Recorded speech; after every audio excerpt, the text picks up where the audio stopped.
Welcome to Personal Landscapes. I'm your host, Ryan Murdoch. You can find links for today's episode and other conversations on Books About Place at ryanmurdoch.com. Peter Matthiessen is a towering figure of 20th-century American letters, and the only writer to win the National Book Award in both fiction and nonfiction. He's also a difficult man to pin down, because he accomplished so much in so many different areas. He co-founded the Paris Review and spied for the CIA. He's best known for The Snow Leopard, his book about a Himalayan journey, but he thought of himself as a novelist first.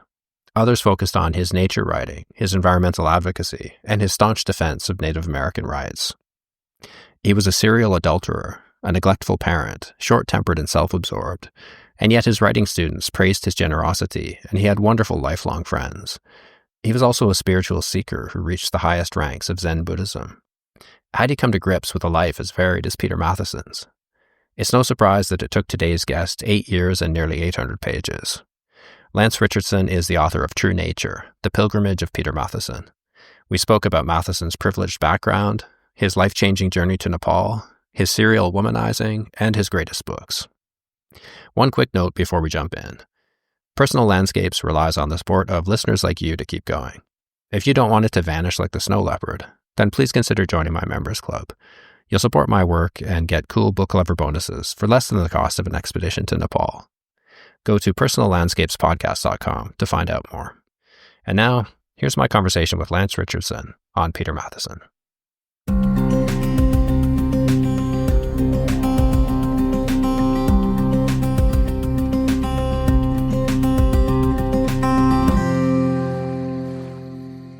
Many of my readers will be familiar with his work, especially The Snow Leopard. But for those who aren't, who was Peter Matthiessen? So he was a real Renaissance man. He was, one of those people who did so many different things in so many areas that he's very hard to pin down. And someone once described him as a kind of Thoreau on the road, which I really like. I think that sort of gets at it a little bit. But, if you had to really sort of pin him down, I would say he was a novelist who wrote extraordinary fiction. He was a naturalist at the vanguard of the modern environmental movement, and he was a Zen Roshi. Those were sort of the three prongs of what he did. But of course, that doesn't even really begin to cut it, and it doesn't get under the CIA and the social advocacy and the Bigfoot. And, he really lived one of the most eventful lives, I think, of the 20th century when it comes to writers. Yeah, it's amazing. He's best known as a nature writer. He wrote, I think, 15 books of prose about shorebirds and great white sharks and Antarctica and East Africa. But I get the sense that he resented that label. He wanted to be known for his fiction more than his nature writing. Yeah, he saw writing in a hierarchy. And, I don't think this is uncommon, but, for him, fiction was the pinnacle. And he enormously admired fiction writers. And he really wanted to be known as a novelist. He saw his novels as kind of the heart of his work. So, when he became very famous for The Snow Leopard, he did resent it. He did sort of, come to see that as a bit of an albatross, which I always thought was really extraordinary because, most writers would die to have a book like The Snow Leopard under their belt. But for him, it was actually kind of a distraction from the work that he thought was what he wanted to be known for. So now I hate the term privileged for the way it gets tossed around today, but it does describe Mathiessen's early years in the original sense of the word. So tell us about his family background. Yeah, so he grew up in Irvington, which is a commuter suburb above New York City, and he also summered on Fisher's Island, which is, very well known for wasps, for, it's very sort of Tony, the sort of people that live there. It's sort of a gated community. And he also spent time during his school years living on the Upper West Side, and then his family moved to Stamford in Connecticut. And in each of these places, they were very privileged. His parents, his mother didn't have so much money, but she came from a background of people who, saw themselves as very aristocratic. They'd lost their money during the Civil War. And his father's side, they did have money. They made money in sugar, in iron smelting, and all sorts of things like that. And he grew up in a sort of community of people that you just didn't really ever have to think about money.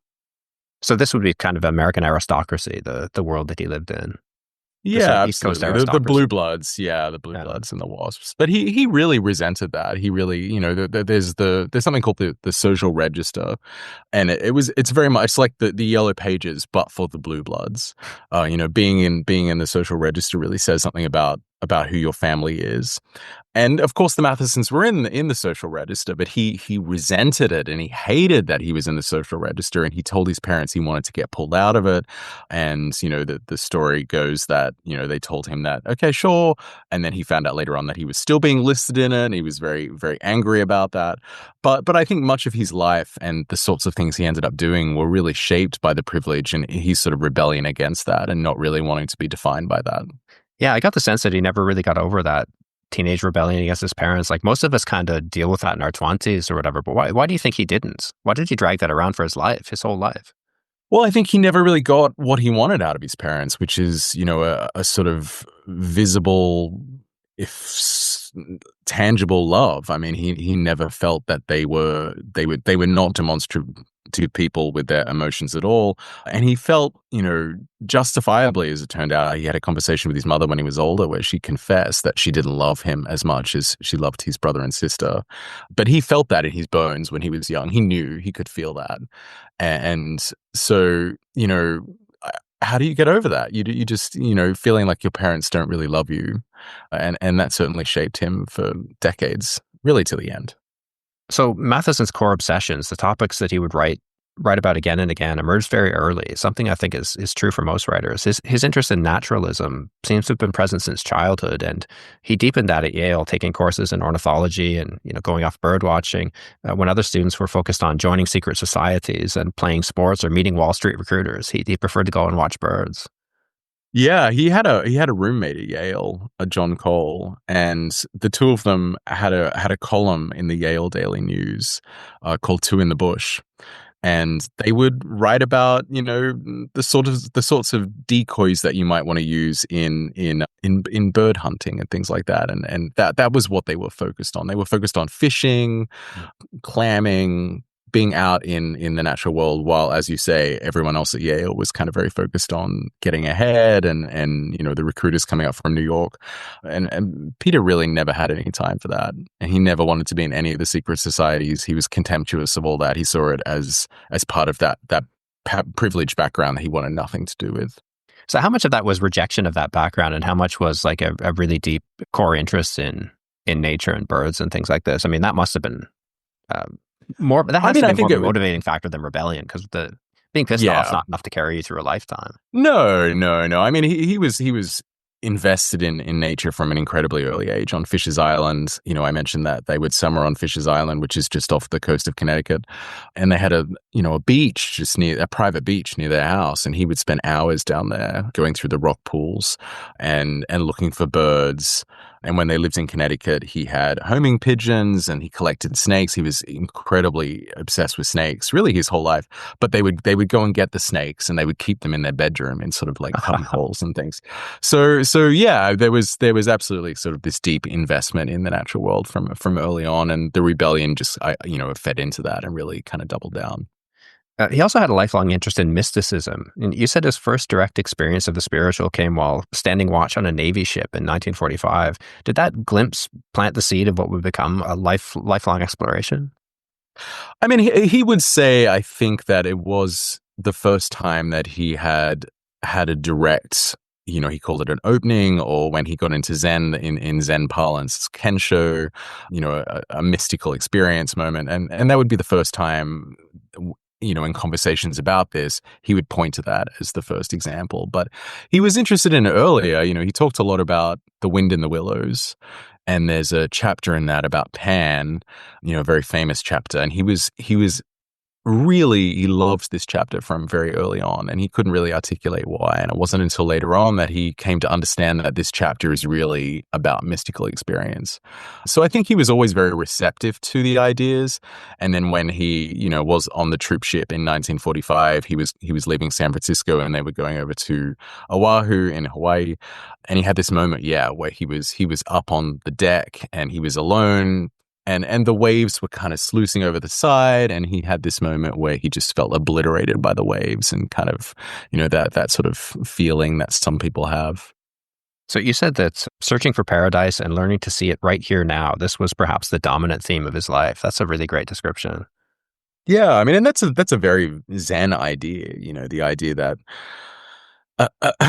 aspiring for enlightenment or searching for it is really the quickest path to never becoming enlightened, because you just have to sort of stop, and you are in Zen, they would say you are always enlightened already, you just don't realize it. So that idea that instead of going looking for paradise, stopping and realizing that you're already there, that the moment that you're in is already paradise. And that's something that he wrote about in the Snow Leopard. There's the very famous part in the Snow Leopard where he says, if a snow leopard, no, he says, I haven't seen the snow leopard.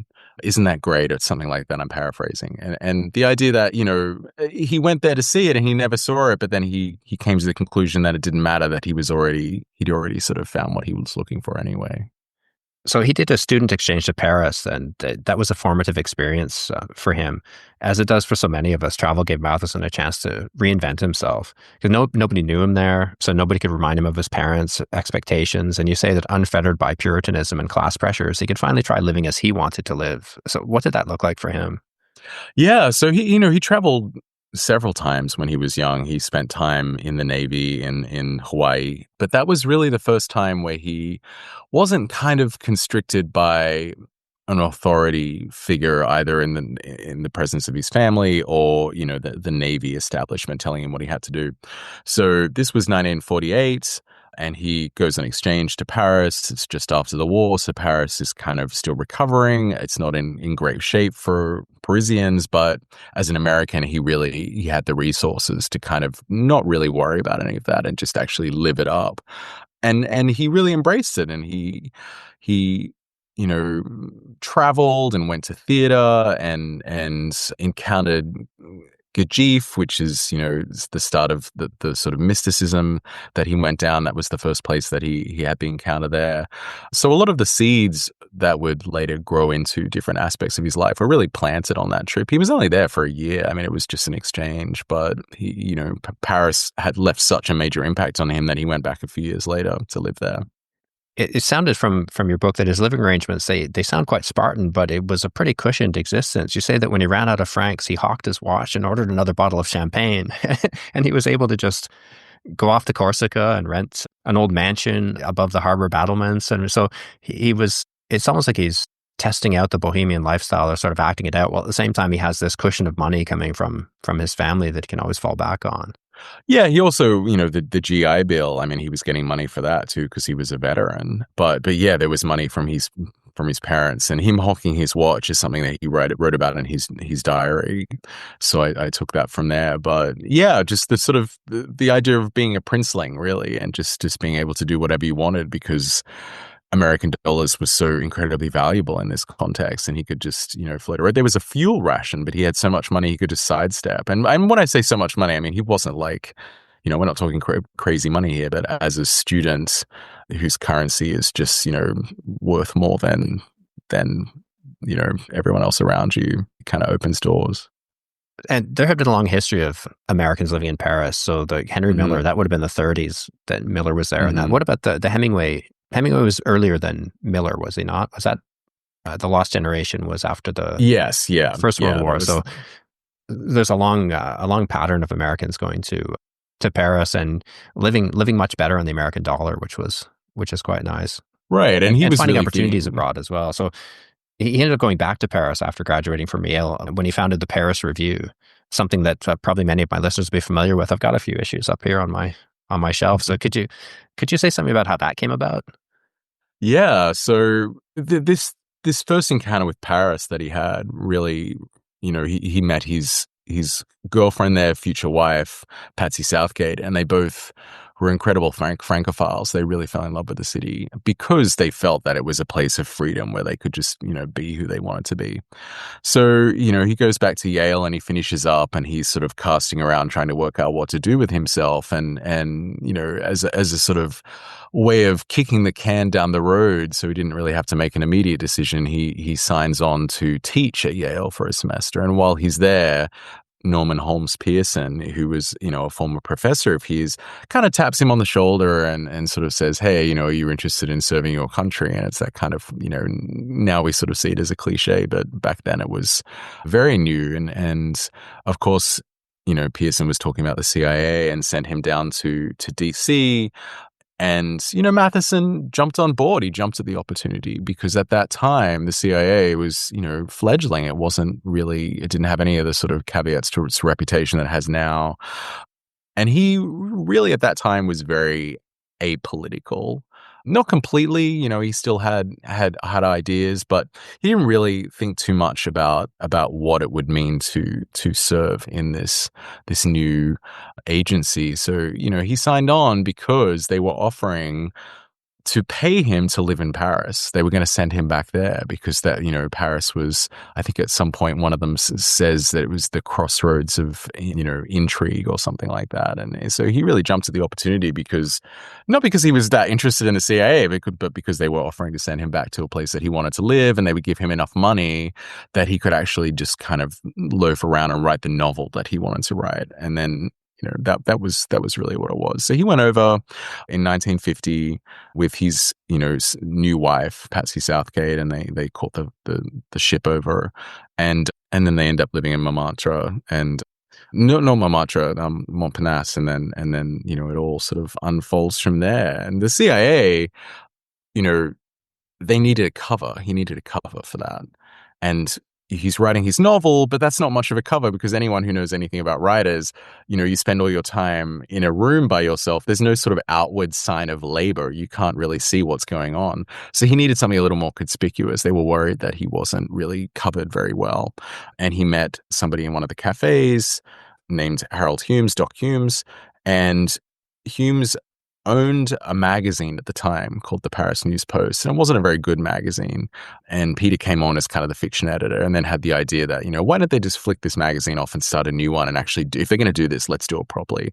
And that was the Paris Review. But it started, for Peter at least, it started as a cover for his CIA activities. And how long would he continue to be involved in the Paris Review? On an editorial level or a day-to-day level? He was only in Paris until 1953. He actually left just after the first issue came out, and he left the CIA at the same time. But he stayed on in an editorial capacity for a few more years after that, and he stayed on the board and making decisions at that level until the end of his life. He never sort of gave up completely on the magazine, but he stopped editing, in the late 50s. And this period in the CIA, that's something that would haunt him for the rest of his life. I mean, It must have been very hard to find out about that. What did he in fact do in the CIA?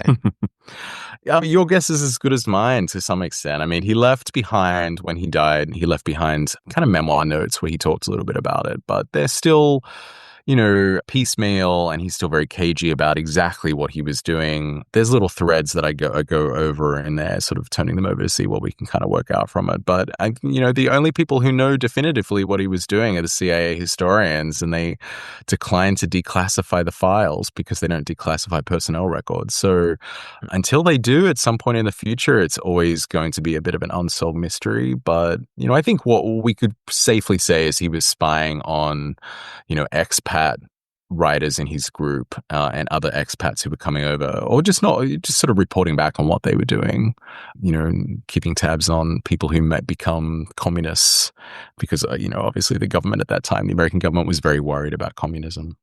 Still is, apparently. This is a period where the House Un-American Activities Committee was coming into play, and the Hollywood blacklist. I just did a podcast with a film historian, Foster Hirsch, and we were talking about the blacklists. So this period of paranoia, you could see why they'd be interested in penniless writers abroad and what they were up to. So you said that Matthiessen reinvented himself as one of the preeminent naturalist writers in America because he needed the money, basically. So this guy who would many people think of him as a naturalist writer today, and he's so famous for that. He did it to pay for his fiction, more or less. Is that true? Yeah. So after they had their stint in Paris, he and Patsy, they moved back to New York and lived on the east end of Long Island. And he lived there for a few years and made a very sketchy living as a fisherman among the Bonnickers who live out there. They're sort of local fishermen.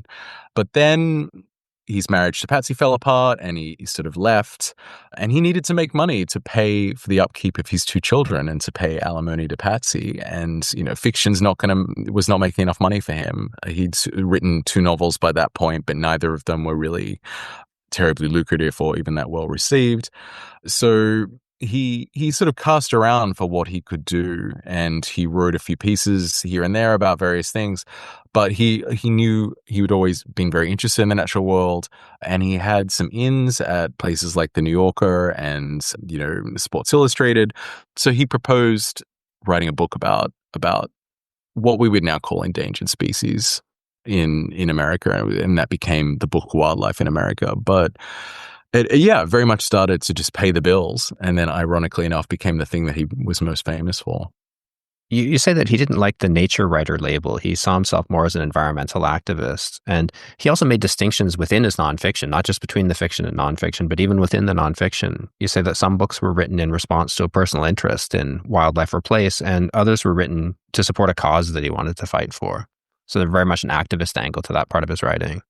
Yeah, so he saw nature writing. The term nature writing is very passive, very soft. You're describing the seagrass and the shape of waves, and he was always more interested in bringing about change, or saving species or saving landscapes that he thought were imperiled. So he always pushed back against the term nature writer or naturalist writer and saw himself more as an environmental writer. So he made that distinction between nature writing and environmental writing. But within his fiction, within his nonfiction rather, he did have a hierarchy within that too, because he took on a lot of social advocacy books. He wrote about Cesar Chavez and about the American Indian movement. And with those books, he was really trying to enact change or bring around some sort of movement. And he saw that as lesser than the nature books like the Snow Leopard, which came from a sort of inner urge rather than sort of an outside, goal. So he really, by the end of his life, he probably would have been able to put all his books in an order of what he thought was sort of the literary worth based on that. But yeah, he was very big on hierarchies. So you mentioned some of his spiritual searching from an early age and the teachings he pursued in Paris. He also experimented with psychedelic drugs. What do you think drove that search? I think just a desire to understand himself. And, at that particular era in time, especially the 60s and the 70s, it was, all the rage to sort of work out who you were in that way. And he cast the net wider than most people. He started with Gurdjieff in Paris, in doing the movements. If you're familiar with those, the sort of very strange kind of rhythmic movements that they do, and then moved into LSD and experimenting with psychedelics, and did that for many years. He felt that he had really benefited from that, but at a certain point, he saw psychedelics as still having a screen, he called it, or sort of like a chemical barrier between himself and the sort of, dissolution of the self that he wanted. So he's the desire to kind of get rid of that screen, to overcome it, brought him to Zen and sitting Zazen. And then, once he kind of found that, he stuck with that the rest of his life. He still, even when he became a Zen Roshi, he still was looking at Native American spirituality and other aspects as well, but Zen became the bedrock once he found that, and he spent, the rest of his life practicing pretty seriously. So how do you think Zen changed him, and how did it influence his writing? Well, if you ask his kids, they would say that Zen mellowed him out a little bit and made him less volatile and angry. I don't know that it ever completely, removed that sort of volatility from him, but it really kind of gave shape to his search in a way that the previous things, he called them ways. So, the first way was Gurdjieff, the second way was LSD, and Zen was the third way that he found.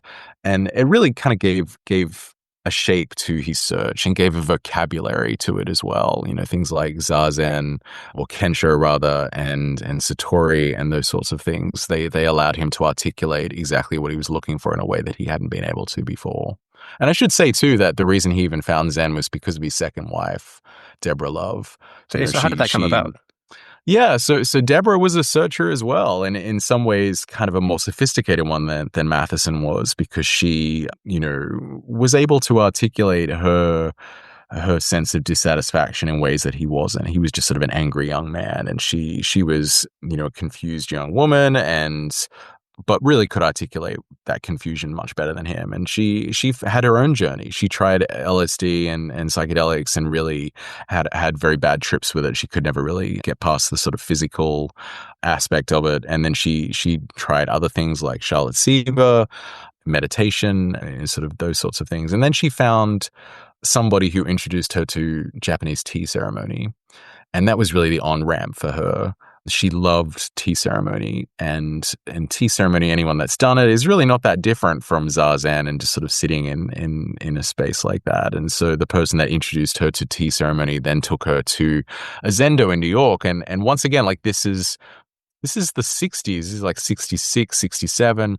Very, very early for this sort of thing. People knew about Zen in a sort of intellectual way because of the beats, but to actually like sit and have Zen as a practice, it was still very, very new in America. So she ended up sitting in this apartment that was once like a doctor's surgery type situation, or a little medical clinic that this monk from Japan who had come over had sort of converted it. It wasn't even at that time for New York Zendo. It wasn't even like an established thing, but it had such a massive impact on her, and Peter could see that, and he was really wanting that for himself. But they had a lot of marital problems, so she resisted for a while and didn't really want him to get anywhere near her practice. But eventually he wore her down and then embraced Zen himself. The simplicity of Zen seemed to have a deep resonance, a deep appeal for him. He claimed to want a simple life. This refrain comes up again and again in your biography, but everything he did seemed to deliberately complicate it. Like, he was the constant travel, the juggling all these different books, the support of all these causes, his Zen practice and teaching, and the steady stream of women that passed through his life. Yeah, it's the paradox, isn't it? The urge to simplify himself was his mantra. He wanted to be simple, and Zen appealed to him because it is very spare. A spare is another word that comes up a lot when he's talking about his novels like Far Tortuga. He really wanted to strip everything away to get back to the essence, to the original self. But the irony of Peter Matthiessen, the great paradox of his life is that, he constantly complicated everything and made everything incredibly difficult. And so he was very self-sabotaging in that way. But he knew that too, which is why he's so interesting, because he would yearn for simplicity while having, multiple affairs and being very complicated. And then he would like self-flagellate because he would see what he was doing. And it was this kind of endless, vicious cycle that he was in really until the end. So I want to talk about several of his books, focusing on the ones that I like best, basically. We should, we can't not address the Snow Leopard. That's the one that most of my listeners will have read. It's his best known book. You've described it as a conventional expedition journal that takes an unexpected turn into naturalism, environmental change, and spirituality. So could you describe this remarkable book for us? Yeah, so it's based on an expedition that he went on in 1973 with a very renowned wildlife biologist named George Schaller. And Schaller was interested in the Dolpo region in Nepal because he was doing a very wide-ranging study of sheep and goats in and around the Himalayas. And there's a particular, it's called the blue sheep, even though it's actually technically kind of a goat. It's very confusing, but it mostly lives, or the easiest place to see it, rather, was in Dolpo, near this monastery called the Crystal Monastery. So Schaller wanted to go there, but at the time in 1973, it's still very hard to get there now, but it was incredibly hard to get there then. It had been closed for many years to outsiders because of the situation in Tibet, just across the border. So he was going to go and do this expedition, and he invited Matthiessen to come along. And Matthiessen went along because he loved George Schaller and Schaller's work, and he wanted to see this part of the world for himself, but he also saw it as an opportunity to do a bit of a pilgrimage. Deborah had just died, and so there was a whole sort of swirling, massive rationales behind him going on this trek. So they go, and it takes about 2.5 months all up, and it's an extraordinary experience. And while he's doing it, he's writing in this journal that he takes with him. Oh, he would write. He'd have like a small notebook that he would scribble in as they're walking, and then he would sit down in the evening and he would kind of expand his notes in this journal. So he gets back to New York with this journal, and then he spends the next 5 years really refining it, expanding it, and turning it into what we now, is the Snow Leopard. But when you read this book, it very much feels like you're reading a blow by blow account. It's written in present tense of like what's going on, but actually it's very shaped. It has a lot of material that he only really, read about and learned about after the expedition. But it's this amazing, I call it like a portrait of the writer as he was, as he will be, as he sort of, ultimately feels that he is. And it is just it's this beautiful book that has multi layers, because it is, it is about this remarkable expedition, but it's also about so much more than that.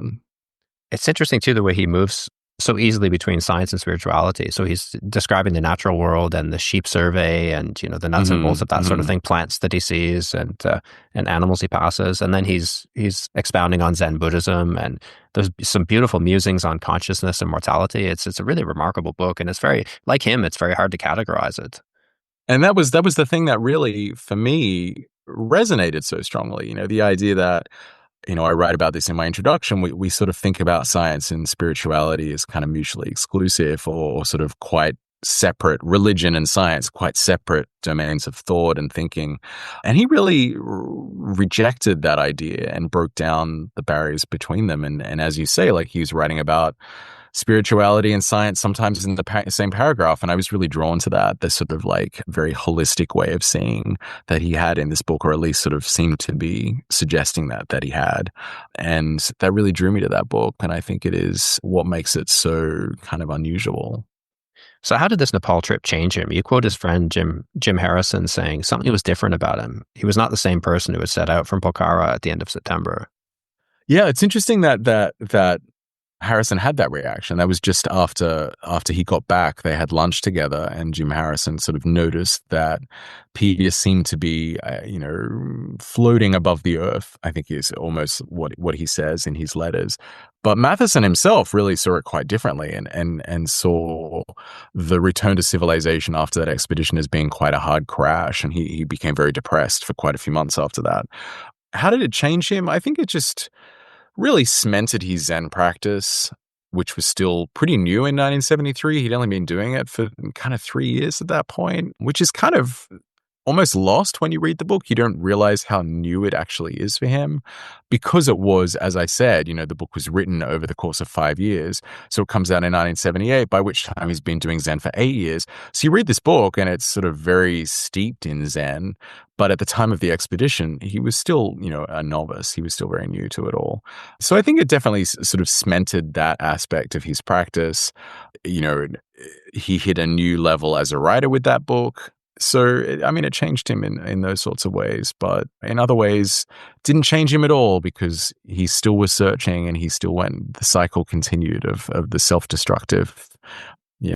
So you went to Shegompa Monastery, the main location of the Snow Leopard. What was it like? What was the experience like, and what was it like now? Yeah, so I did go there. When I started this project way back in 2017, it was very much something from the outset that I was determined to do. I wanted to go and retrace the Snow Leopard as much as I could. They set out from Pokhara, which is, these days you really wouldn't want to start from there, because there's freeways, highways, all sorts of things that didn't exist back in 1973. So we sort of started probably halfway through that book, if you want to sort of kind of look at the trajectory of their expedition. We started about halfway through. And I found a Scotsman named Gavin Anderson, who works with people in Dolpo, and he, very generously helped me put this expedition together when we went there. And we walked for about 2.5 weeks. It was the most amazing thing I've ever done in my life. Unbelievable. Really striking how much has not changed in that part of the world since, Matthiessen and Schaller were there. He was describing things. At one point, he goes to a lamasery and he's describing things in this room. And I went there and those things are still in that room. I mean, it's the same. But then in other ways, it had changed substantially. The culture there has changed a lot because trade has shifted. The local people own quite a substantial amount of their money from something called yasugumba, which is this very strange parasite fungus that they go and dig out of the alpine meadows. None of that existed when Matthiessen was there. So it was sort of this amazing experience of things that hadn't changed and things that had changed quite substantially. And then when we actually got to the monastery, I'm not a spiritual person, but being in that space, I understood what it had meant to him and why he had found it to be one of those paradises that he spent his life searching for. This sort of very spare, sort of empty, silent, echoey, beautiful place in the mountains where the mist would roll down. And it's a really extraordinary place, one of the most incredible places I've ever been. Unfortunately, I got very sick from the altitude and we had to leave quite quickly, so I didn't get to spend a huge amount of time there. But I would go back and do it again in a second.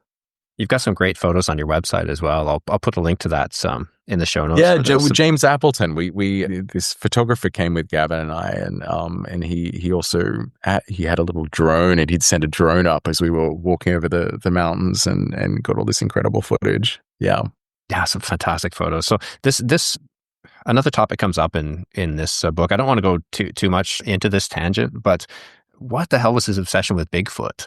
Like, where do you think that came from? Yeah, I didn't want to go too much into that tangent as well. I mean, that was such a kind of complicated thing to have to deal with, because today we sort of think of the Yeti and Bigfoot in quite comical terms, I think. But he was very receptive to the idea that there was undiscovered hominids out there in the wild. And he was receptive to this partly because so was George Schaller, who's a very serious scientist. And, you talk to George today, he would say, there is no evidence that they don't exist. That sort of that same argument on God, I guess, that you can't prove it doesn't exist. So, back in the 70s, there were serious discussions going on about the possibility. And Peter really tapped into that, and it really spoke to something that he had in him about the desire for mystery and things that had never really been fully explained. Even before the Yeti and Bigfoot, he was interested in what we would now call cryptids, cryptozoology, that they pop up all through his work. So he started initially when it came to Yeti in the Himalayas. He was very interested in it, and he thought maybe he'd glimpsed one in the mountains. He writes about it in his journal and then writes about it in the Snow Leopard. But then when he gets back to New York and starts working on the Snow Leopard in 1975, he gets a letter from somebody in California saying, "We have found Bigfoot."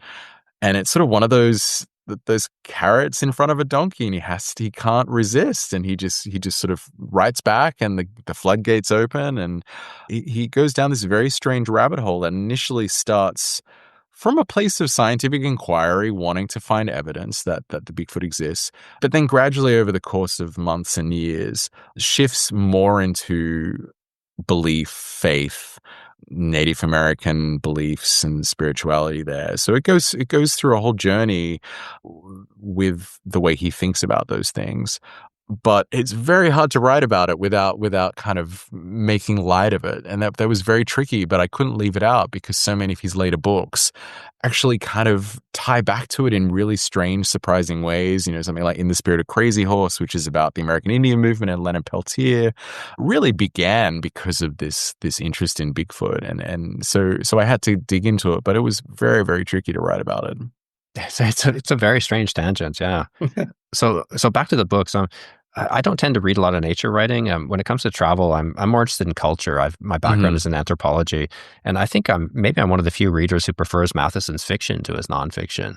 The Snow Leopard aside, and I'm interested in writers who write both fiction and nonfiction. I'm interested in the way they turn or pull elements of their travel experience and channel them into fiction. And Mathiessen's novel At Play in the Fields of the Lord is a good example of that. Maybe you could, for those who haven't read it, describe what the novel is about, and then say something about the sources of it, like this 1962 expedition to New Guinea, which he wrote an ethnography about under the mountain wall, ends up planting the seeds for what would become a really great novel. Yeah, so At Play in the Fields of the Lord is uh, kind of this adventure story, but it's also very subversive in the genre of adventure stories, and it follows a group of missionaries in an unnamed country, which you can kind of intuit is Peru, and they're in this backwater, and they're trying to convert the locals, and it's very conflict filled and very sort of complicated, but coming into this sort of scenario of these missionaries and the indigenous people, these two mercenaries, one of whom is named Moon, and he takes ayahuasca and sort of in this very strange sequence steals their plane and sort of basically coasts over the forest and jumps out, and then ends up embedding himself with these sort of local indigenous people. And it's a very sort of hallucinatory, strange novel, but very compelling even today. And it really began, as you said, from two different trips that he took. One was to South America, when he really floated around the country, the countries, literally in some cases on the Amazon. He floated up the Amazon, and he spent time with missionaries in Brazil. So that was one trip that really influenced that novel. But the other trip was in 1961. He went to Netherlands, New Guinea, which is now West Papua. And he was there with a group of Harvard filmmakers, and they were shooting a documentary called Dead Birds, which you can watch today. It's pretty interesting, very problematic for all sorts of reasons, but very interesting. And he embedded with these tribe of people who, they referred to them as the Dagamdani. Today, that those people call themselves the Hubula people, and they were with them for several months. And these people were sort of, They grew sweet potatoes, but they also practiced ritual warfare, and the filmmakers were there because they were very interested in the ritual warfare. So Matthiessen wrote a book about that called Under the Mountain Wall. That's nonfiction, but reads like fiction. It's sort of very narrative nonfiction, basically. But he still, after these two experiences, the South America and Netherlands, New Guinea, was still processing what they had meant to him, and that's where fiction came in. That novel became a way for him to sort of work through those experiences and really write about them in a new way. But the reason he chose Netherlands, New Guinea, the reason he chose the Amazon as the setting for that novel rather than Netherlands, New Guinea, even though that trip probably had more of an influence on that novel, is because he saw the context of the Amazon as really a giant sponge. He talks about the idea that the Amazon is able to absorb anything he could throw at it in a way that Netherlands, New Guinea wouldn't have been able to. So that's why that book is set in, Peru rather than West Papua. I saw that film Dead Birds in as a student in anthropology. That was in the mid-90s. Yeah, me too. I have a degree in anthropology as well, and we also watched it. Yeah. It's funny to see that come back up. I didn't connect it to Matthiessen before that. And that Under the Mountain Wall is ethnographies are so dry a lot of the time, but he brings a novelist side to ethnography. It's quite an interesting book if you like that sort of thing. Did you like the film At Play in the Fields of the Lord? I hadn't seen it until I wrote this book. I think it's not bad. It's not amazing. It's 3 hours long. It's very long. It sort of is part of an era of movies like Dances in Wolves that are very, those sort of sweeping romance films. I think the book is better. Yeah, the book is much better. Most people would agree that the book is better, but it's, you've got a couple of hours. It's worth a watch. I liked the film when I saw it. I think I saw it around the time it came out. And I mean, Tom Waits is in it, which is, that's enough reason to watch it right there, to see Tom Waits in anything. Yeah, he plays Wolfie, I think, who's one of the mercenaries. Yeah. And Tom Berenger as Lewis Moon. Yeah. Yeah. Yeah. No, I could recommend it, but the book, a much better experience. So another book I want to mention, Far Tortuga. That was his most ambitious book, and I think it's my favorite one as well. And it was the most controversial in terms of style. It's like nothing else I've ever read, I don't think. Could you describe that? It's my favorite one too. Yeah. So in the same way as, what we were just saying with at Play in the Fields of the Lord, this book Far Tortuga came out of another trip that he took. Several trips actually, but only one of them really was successful. He was trying to get on board this boat, this schooner of turtle fishermen that would go out from Grand Cayman and go looking for green turtles. And he went down several times trying to work this captain down, grind him down until he actually agreed to let Matthiessen on. But he eventually got on the ship and he went out for 2 weeks while they were sort of, floated through the Caribbean looking for green turtles. But it was also the end of an era for those hunters. It was very much, I think it was even may have been the last season that they went out. So everything was changing. Modern, like the ship had been recently modernized and modernity was sort of washing through and washing these people away in a sense. So Matthiessen had this experience and had written about it for the New Yorker in a sort of a nonfiction piece. That's pretty good. I mean, it's still pretty compelling, but he felt that he hadn't really got to the heart of that experience because it was all about spareness and the poetry of these men at sea and kind of coming up against the elemental forces. So he wanted to really capture that feeling that he had when he was there in fiction. And that's why he started to write the novel. And the novel was influenced by Zen, by screenplays, which he was writing at the time. So it is written in a very unusual way. It looks almost like a screenplay on the page or like, concrete poetry. The words are sort of scattered sometimes, and it's very, there aren't a lot of words on some of the pages. It's kind of very hard to describe. You just have to see what the book looks like. But it is very spare, which is the word that he kept coming back to with that book. And there's only one simile in the whole book. And he had many. Yeah, he had many similes in the early draft. He'd describe X as like this or similes and metaphors. And he stripped them all out because he saw that metaphor and simile really kind of pulled you away from the thing itself, put this sort of poetic description between you and the thing he's trying to describe. And he really wanted to kind of connect directly to things. So he pulled them all out, and the only one that's in there is about the island of Far Tortuga, which is also kind of a mirage or like this sort of dream place. So it kind of makes sense that there's a metaphor for that. But the whole point of that book, the way it is written, is to sort of strip away everything that is a distraction as a literary distraction. It's sort of just communicate directly the spareness and the kind of the feeling of being on that ocean. It's a great book, but it's challenging. It's it takes work. Yeah, it's a bit strange to get into, but once it takes hold of you, it's really compelling. Yeah, I think the best literature often does. I mean, my favorite novels are pretty tough at the outset, and then 2666 or Absalom. These are pretty intimidating, but then once you kind of get over that hurdle, they're absolutely incredible books. I spent some time on the Mosquito Coast as well, so that's what attracted me to that initially. I didn't get up towards the Mosquito Keys or further up the coast, but that's what hooked me into picking that up, and it was just unlike anything else I'd read. So how was it received at the time? It must have just thrown people for a loop. It did. It got very mixed reception. So some people thought it was absolutely incredible and other people thought it was execrable, basically. His publisher really struggled with how to market it. They didn't really have any faith in it. He had a huge falling out with his editor over that book. The same editor who had worked on At Play in the Fields of the Lord really didn't get Far Tortuga, did not think it was marketable or really sort of sellable at all. So it had a very kind of conflicted birth and really maybe didn't get the reception that it deserved, and it certainly doesn't have the reputation today that I think it deserves. So it's one of those books that I hope people go back to because it's really wonderful. Highly recommend it. I hope my listeners will check this out. And the last one I want to ask you about is the Watson books.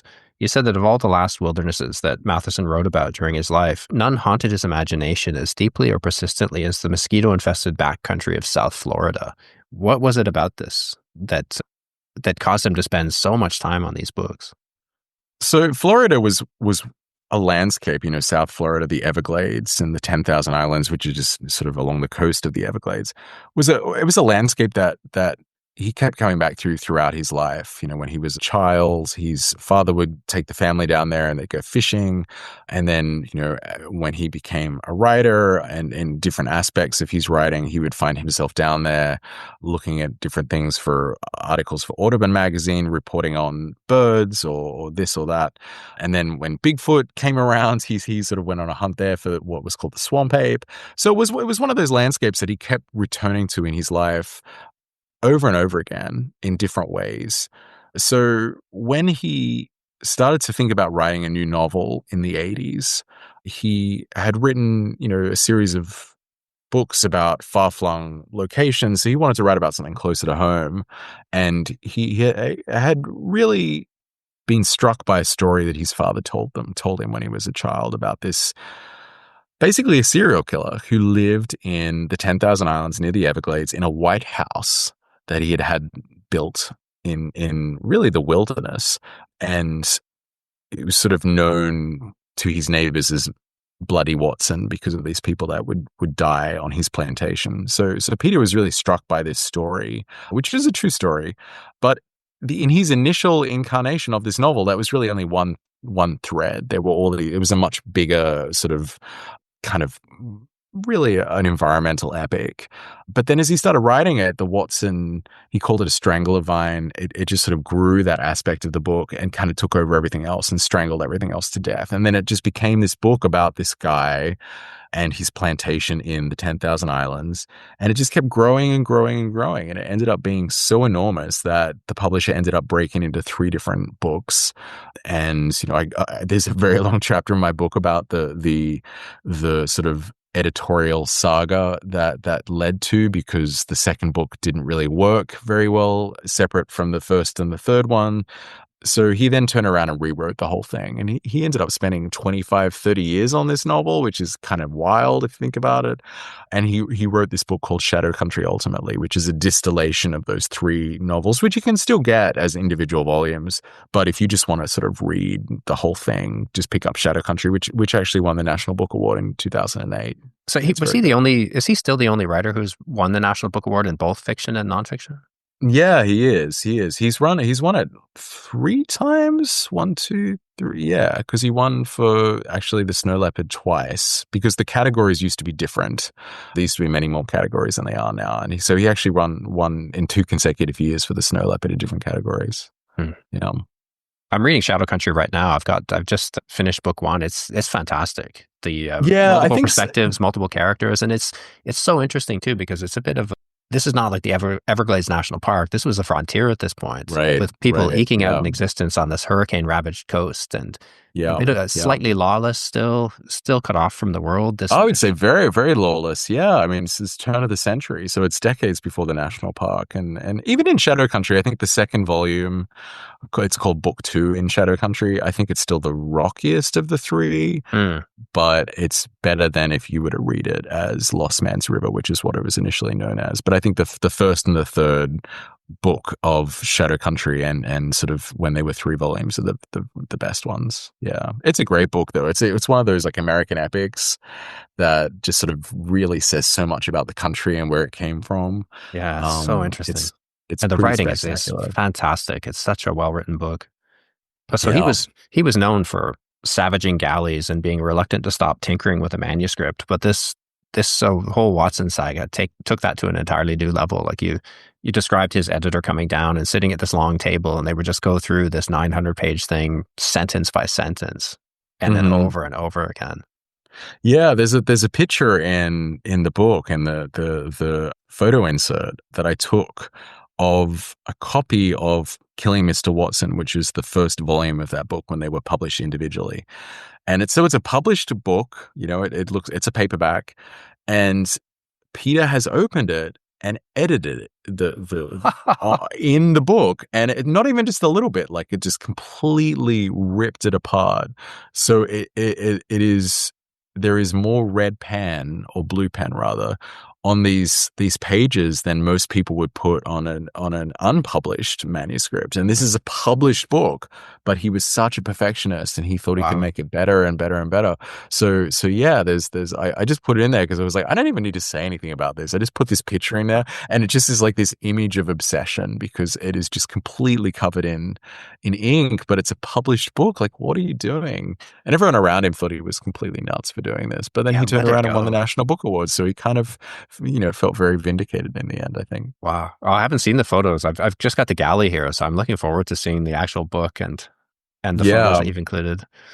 So we can't talk about Peter Matthiessen without grappling with his many contradictions. Like he often Hmm. comes across as self-absorbed or as a raging crusader and someone who used his charisma and his Zen mystique to get women. But he also had great friends, including some great writers, and his writing students talked about how generous he was. So help me resolve these contradictions. I can't resolve them. I mean, that's the mystery of Peter Matthiessen. And when I wrote this book, I really didn't want to resolve them. I didn't want to write one of those books where I try and diagnose him, give him some sort of psychological, condition or anything.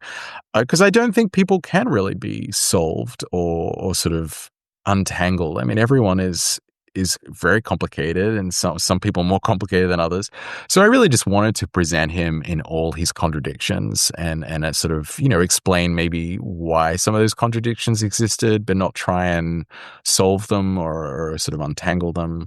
So I can't I can't really explain them, but all I can do, I think, is maybe sort of show why he was so complicated, where that sort of complication came from. But yeah, and he never found the simplicity. He never stopped being complicated till the very, very end, till his deathbed. He couldn't have been an easy person to live with. Like you said that his three wives were each subjected to a degree of misogynistic disregard. So what did you mean Hmm. by that? Hmm. Well, he was a man of his era, and I think he had, pretty old-fashioned ideas about men and women, and he took his wives for granted, and I think he exploited them. And I really wanted to I didn't want to write one of those biographies about, the great men of fiction, that you see, that there's a whole shelf of these books that really kind of feeds into this myth of these amazing American men of fiction. And the wives in those books are usually pretty sidelined or relegated to the footnotes. I didn't want to do that. I wanted to really allow each of these women an opportunity to speak for themselves as much as possible and really have their own moment, because they were all incredible. All three of them were extraordinary women. And thankfully, there were, letters. When it came to Deborah, she wrote a lot of letters, and she also wrote her own book. And Maria, his third wife, is still around. And so we had very long conversations. And she also shared her private correspondence that she had kept back from the archive that, is in a box under her bed. Oh, wow. These incredibly lacerating letters about his affairs and about the way he was treating her, and very graciously let me publish them and really, present a pretty unvarnished portrait of their marriage, which, I'm very grateful that she let me do that. But I should say, it's interesting, some of the early reception about the savagery of the portrait, or how kind of, yeah, self-involved maybe he comes across as. Because when I wrote it, I never really thought about it like that. I never thought about him as this raging narcissist or this horrible person. I always just saw him as complicated, and I always sort of wrote from a place of fondness, even when he was doing things that I thought were pretty abhorrent, or treating Maria, who, I have enormous regard for, pretty horribly. But so I've been a little surprised by that sort of reception from some quarters, that the idea that he is this sort of monstrous figure or something. Some people have responded in that way, and I don't see it at all. I think he's just a complicated man. Well, I can't think of too many writers who aren't maladjusted or odd in some way. I mean, Right, why else would you right, spend your life in a room like this, just doing the sorts of yeah, things, people like us do? yeah. They're generally tend to be crazy in some way or another. They look much better on the page than they do in actual life. And there's a lot of sacrifices involved to a lifestyle like this. Like you talk about how his family was subordinated to his demands, and everything kind of, Maria, his third wife, kind of built a wall around him so that every need was taken care of in the background, and the sacrifices that involves are quite enormous, just so that he could focus only on writing. And how, he just didn't really notice that, and was annoyed when things did pull him out of his writing world. That Yeah.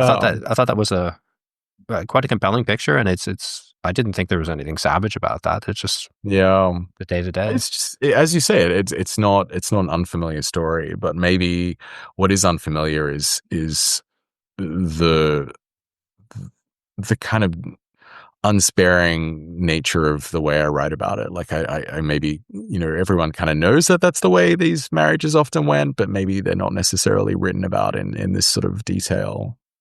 And you said also as a parent, he was frequently absent for weeks or months at a stretch, and his son Peter, you quote him as people often, or his son, sorry, Luke. Luke said about Peter that he saw Zen as another example of his father's habitual leave taking, as a way of Yeah. tuning everything else Yeah. out, just another way of escaping from everybody. And I saw an interview with Peter Matthiessen. I don't remember. I've watched a pile of them. I don't remember which it was, where he said, I don't think artists are good parents, and kind of the art has to come first. Do you buy that whole line? Like, a lot of writers and artists say that. Is that just an excuse No. for a way of Yeah, letting I think yourself off it's the hook? I think it is. Yeah. I think that there are a lot of artists who are probably pretty shitty parents, but there are also a lot of artists who are great parents, and I don't think you can really give yourself an out by saying, the art came first. I don't buy that at all. But that's what he did. And his children, who I, spent quite a lot of time with them, they all have very difficult stories of their relationships with him and what it cost them, and him too. I mean, it's the thing is, like, he can say, the work came first, but at the end of the day, he's also deprived himself as a result of that from having these relationships with his children. So it's really it's a tragedy, I think. Hmm. Another thing that strikes me about when reading him too, about his writing, there's not a lot of humor in his writing. He comes across as kind of stern and humorless, and sometimes quite angry, but he had enormous charisma. So he sounds like he might have been Yeah, interesting to hang out with, but at the same time, his writing doesn't really have any humor at all in it. there's a very dry. I think there is very dry humor, especially in a lot of the letters. There's this very dry humor, but it's funny is the idea of him as this man who did have this very good sense of humor is something that people would say to me, but humor is very hard to capture on the page in a biography unless you have it's specific examples or like scenes that you can communicate. You can't just sort of write people said he was funny, because people would tell me that all the time. And even when I finished the book and sort of showed it to Maria, she's like, I think you got everything, but you didn't get the humor. And I'm like, well, that's because no one ever gave me the humor. Like, it's just it's one of those things where it's just very hard to capture. But by all accounts, he was a very funny guy. And yeah, you can't be that famously charismatic and be humorless. Like, Mm. that doesn't work. So there definitely was that aspect to him, but it is very hard to capture that on the page. That's interesting. Sort of the part of the private life, the private side of that doesn't come out in the Yeah, prose, and in very much the way right. that these other aspects of his life are not, Yeah, don't appear but I in it. mean, there are moments of humor in all of it. I mean, in the Snow Leopard, he writes about a scene where he's had to go to the toilet in the middle of the night. And he goes in the corner of the little yard where he's staked his tent, and then later on in the book, someone kind of notices the little pile there, and it's this sort of very kind of I forgot about that. rhyme. Yes, So yeah, that's he's true. Yeah. definitely got it Confronted in with this there. incriminating turd in the corner by the guy Right, who owned the yard. exactly, That was exactly, funny. That yeah, was pretty funny. yeah. Yeah. So it's there, but it's very dry, and it's definitely the lower key. So this was clearly a mammoth undertaking. This is a massive book. What made you want to write his life? Initially, I didn't want to write his life. I wanted to write a book about the landscapes and animals that he had written about so beautifully, and I wanted to revisit them, and I wanted to sort of look at how they'd changed since the times that he had written about them in. And that was initially the project that I set out to do. and it was going to have kind of a smaller biographical thread running through it. But in the process of reporting that and researching it, much like Watson with the original version of Shadow Country, it just kind of grew and it strangled everything else. And I realized that his life was so incredible and so varied that if I just wrote the life cradle to grave, it was already such an amazing story. I didn't need to do any of that sort of kind of other stuff. So a lot of it fell away. I still did a lot of travel. I did go to the Himalayas. I did sort of, travel a lot in the US and went to Paris and things like that. But I sort of backed into the biography. I didn't set out to do it. And then just one day woke up and realized, oh gosh, I seem to be writing this cradle to grave biography that's going to take God knows how many years. Ended up taking more than 7, but Wow. Yeah. Okay, my last question, and it might be a bit of an unfair one. How will Peter Matthiessen be remembered? Where would you place his work in the literary canon? I deliberately don't do that in this book because I don't think you can make those predictions. It's very hard to know what's going to be remembered. And I didn't write this book because I wanted to stake a case for his literary importance. I wrote this book because I find his work stimulating and exciting. I think he's doing things that other people weren't doing. And, when it comes to his place in the literary canon, like we'll see, I guess. But I think the Snow Leopard is going to be read for decades. I see that really having kind of lasting power. And I hope that Far Tortuga is rediscovered and Shadow Country will always kind of stick around as well as this sort of classic of the American experience. But as for his place, I don't know. I mean, if you talk to somebody 15 years ago about James Baldwin and asked this question, they would have said, well, probably nowhere because he wasn't in vogue, but now he's back in vogue. And, people say what an incredible writer he is. And now his place in the American literary canon is assured. So who knows? I don't know. I will have to wait and see then. Thank you for your time today, Lance, and for doing this right off a flight from Australia. That's can't have been easy. And congratulations on your biography. It's a marvelous feat of research, and it reminded me of what an incredible writer Matthiessen was and what a fascinating person. Thanks. I really appreciate it. Thanks for listening to this episode of Personal Landscapes. If you like the podcast, please give it a rating on iTunes and subscribe through your favorite app. You can find links to today's podcast and more conversations on Books About Place at ryanmurdoch.com. You'll also find a donate button if you'd like to contribute to the costs of the show. All donations are greatly appreciated.